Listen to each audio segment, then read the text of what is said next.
और सावन महीने का आगाज ये होने जा रहा है। सावन को लेकर भक्तों में खासा उत्साह भी साफ तौर पर देखने को मिलता है, लेकिन हम पूजा करते वक्त कई ऐसी त्रुटियां करते हैं कि उसका फल हमें नहीं मिलता। सावन महीने में भगवान भोलेनाथ की पूजा और सावन का महत्व पर वृंदावन के प्रसिद्ध भगवताचार्य काश्रीश नागेंद्र महाराज से जनता टीवी ने भी खास बातचीत की है, वो देख लेते हैं।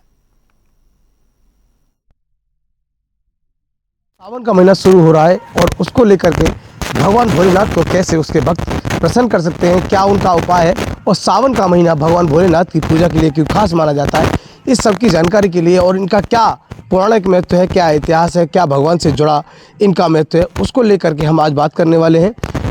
हमारे साथ हैं वृंदावन के प्रमुख भागवताचार्य नागेंद्र महाराज जी। उनसे हम जानते हैं कि आखिर सावन के महीने का क्या महत्व है, भक्तों के लिए कितना लाभकारी और कितना फलदायी होता है। सावन का महीने में भगवान भोलेनाथ की पूजा कैसे करनी होती है और उसके क्या तरीके होते हैं, तो आज हमारे साथ हैं, हम बात करते हैं। जी महाराज, स्वागत है जनता टीवी में। और आज आप बताएं कि सावन का जो महीना है अभी शुरू होने वाला है, तो उसको लेकर के किस तरह से भक्तों को पूजा करनी चाहिए और क्या उसकी विधि होती है। जी बिल्कुल।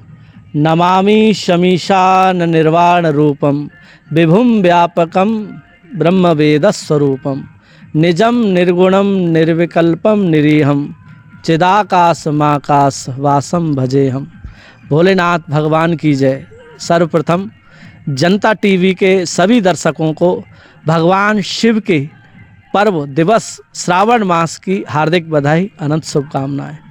आज मैं आप सभी दर्शकों को बताना चाहूँगा कि श्रावण मास में भोलेनाथ का ये श्रावण मास है और इसमें क्या महत्व है उनकी पूजा करने से और किस प्रकार से उनकी पूजा की जाती है, मैं बताना चाहूँगा। श्रावण मास बहुत ही उत्तम है और इस बार का श्रावण मास तो और ही उत्तम है क्योंकि इस बार अधिक मासमी है, जिसे हम पुरुषोत्तम मास कहते हैं।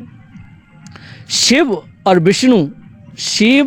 विष्णु की एकता की बात यहाँ आएगी क्योंकि पुरुषोत्तम मास हो गया भगवान विष्णु का। जब नृसिंह देव भगवान ने रूप धारण किया था, हिरण्यकश्यपु का उद्धार किया था, उस समय 13वां मास वो पुरुषोत्तम मास भगवान का था और उसका संयोग श्रावण मास भगवान शिव के द्वारा आता है क्योंकि भगवान शिव परम वैष्णव हैं, परम भक्त हैं।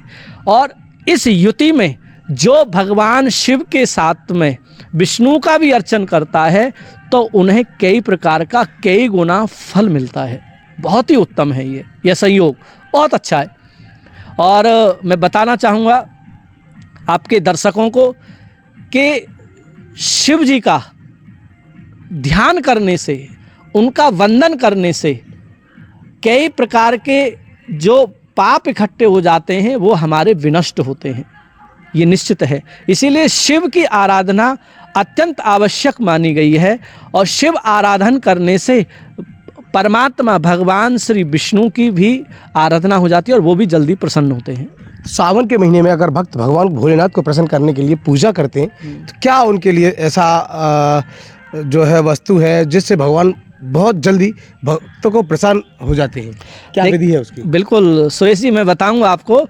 आपके टीवी के माध्यम से भगवान भोलेनाथ का नाम यही है आशुतोष। आशु शीघ्रम तुष्यतीति आशुतोषः, जो शीघ्र प्रसन्न होने वाले हैं। षोडशोपचार पूजन होता है, राजोपचार भी पूजन होता है। जिसकी जैसी सामर्थ्य है, भगवान की जिस प्रकार से भावना के साथ जो शिव जी की पूजा करता है तो भगवान उसी माध्यम से प्रसन्न हो जाते हैं। आपने सुना कि जो भागवताचार्य काशी नागेंद्र महाराज हैं, उन्होंने भगवान शिव की आराधना के कितने अच्छे अच्छे उपाय आपको बताए हैं और उनकी इस आराधना के साथ साथ जो विधि बताई है उनके द्वारा भगवान भोलेनाथ को सावन के महीने में घर बैठे उनकी थोड़ी सी पूजा से प्रसन्न कर सकते हैं और अपने जीवन के दुखों को दूर कर सकते हैं।